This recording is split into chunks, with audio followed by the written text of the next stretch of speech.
Today we're making the easiest spring dessert with this strawberry and rhubarb galette. This is such a delicious recipe and it uses store-bought puff pastry, which makes things so quick and easy. So let's get started. To get started on this recipe, it is so simple. We're gonna be using some rhubarb. You wanna make sure that with the rhubarb that it doesn't have any leaves on it. Those are actually like poisonous and we don't wanna eat those. Most of the stores go ahead and sell the stalks like this, but I go ahead and just remove the ends just to make things a little bit fresher. They get a little bit brown on the end, so we wanna go ahead and take those off. Then we're gonna rinse our strawberries really well. You can rinse these in vinegar or you can do lemon juice to get all those yuckies off the outsides. And we're gonna slice them into quarters. Next up, we're gonna dice our rhubarb. I find it easiest just to slice it down the middle, just like celery, and then dice it up. Okay, so once we get our strawberries and our rhubarb all cut up, we are gonna add it into a skillet and get our rhubarb nice and softened. And then if you've had rhubarb before, you know that it's really tart. So we're gonna be adding 1/3 cup of sugar to our mixture. I'm just doing about a teaspoon of lemon juice. Usually I use a little bit more, but since we're doing that tart rhubarb, we don't need a lot of it. And then last but not least, we have some cornstarch. This is just gonna help that mixture to really thicken. And I know I tell you guys all the time to make sure that you add water to this. This recipe is okay not to. It's gonna break up, it's gonna be fine. And then I'm just gonna give this a nice little stir just to get everything combined. We're gonna heat this on the skillet over medium-low, and then we're gonna get our puff pastry ready.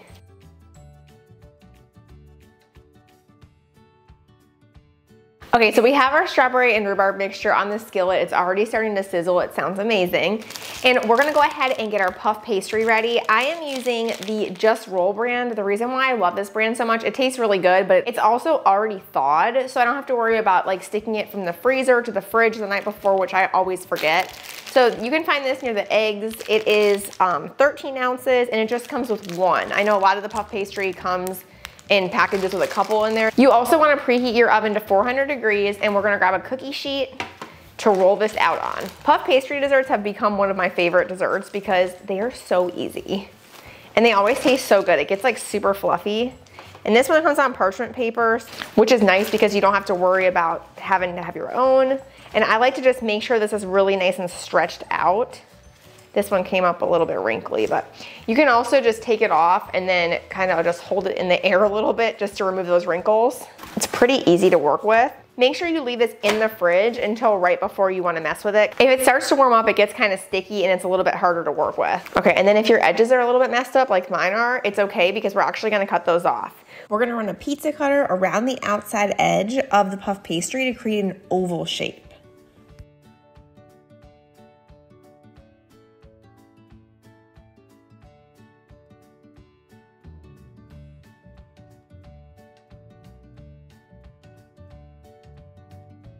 We're gonna let this strawberry and rhubarb sauce just cook for about 6 to 7 minutes. And then you're just gonna go ahead and turn the heat off and just leave this sit for a little bit. The sauce should be almost like a syrup. So if it isn't, I would definitely add another teaspoon of cornstarch and just let it cook a little bit to get that consistency. Next, we're gonna fork prick our puff pastry in the center, leaving about a 2-inch border untouched.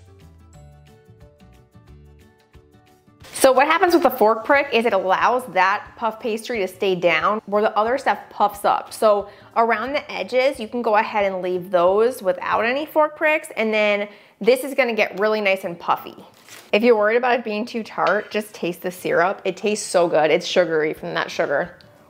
Strawberry and rhubarb together are just like absolute magic. They're so good. It's officially time to add our fruit filling inside of our puff pastry. I like to use a slotted spoon for this so that I can leave some of that sauce behind, and I'm gonna create an oval shape out of the berries and rhubarb, just like our puff pastry, but smaller, so I leave a nice border around the outside edge.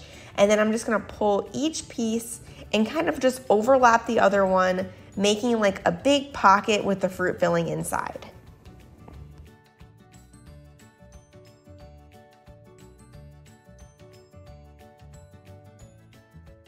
Another reason why I love galettes is because they're really rustic. So don't worry about it looking exactly like this. It's okay if it looks a little bit different. The folding doesn't have to be the same. Just make sure the filling is held in by the outside of the puff pastry. That's the main thing here. Okay guys, so we have our perfect little pastry pouch here. I just love galettes. They're so easy to make and they're so pretty. Next up, what we need is an egg wash. So I'm just using 1 egg. Go ahead and crack it into a bowl. And then I'm done with this extra sauce, so I'm throwing my egg in there. And then I'm just gonna add a tablespoon of water to our egg wash. Just take a fork and give it a really good whisk till it's nice and bubbly. And then we're just gonna paint our egg wash on the outside of this pastry. And it's going right in the oven. We're gonna bake this at 400 degrees for about 20 to 25 minutes until it's nice and golden. You guys, our galette turned out fantastic. This is the most important part though right now, guys. So you might hate me for it, but you gotta let it sit for 15 minutes. I've already let mine sit for 15 minutes and you can see how the texture is different. When you bring it out of the oven, it's gonna be super saucy and syrupy and you need it to just sit, cool down so it can kind of soak in. It's like a pie. You don't wanna just immediately cut it. Once it's sat for about 15 to 20 minutes and it's still warm, we're gonna top this with some vanilla ice cream, which is just phenomenal. And then we're gonna go ahead and serve it warm because we want that, like, it's like warm apple pie. You wanna have it warm and then have the cold vanilla ice cream on it. It's the best matchup. You guys are gonna absolutely love this spring dessert. That's all for today. Thanks so much for watching. And make sure to give this video a like and make sure to subscribe to my channel for new recipe ideas.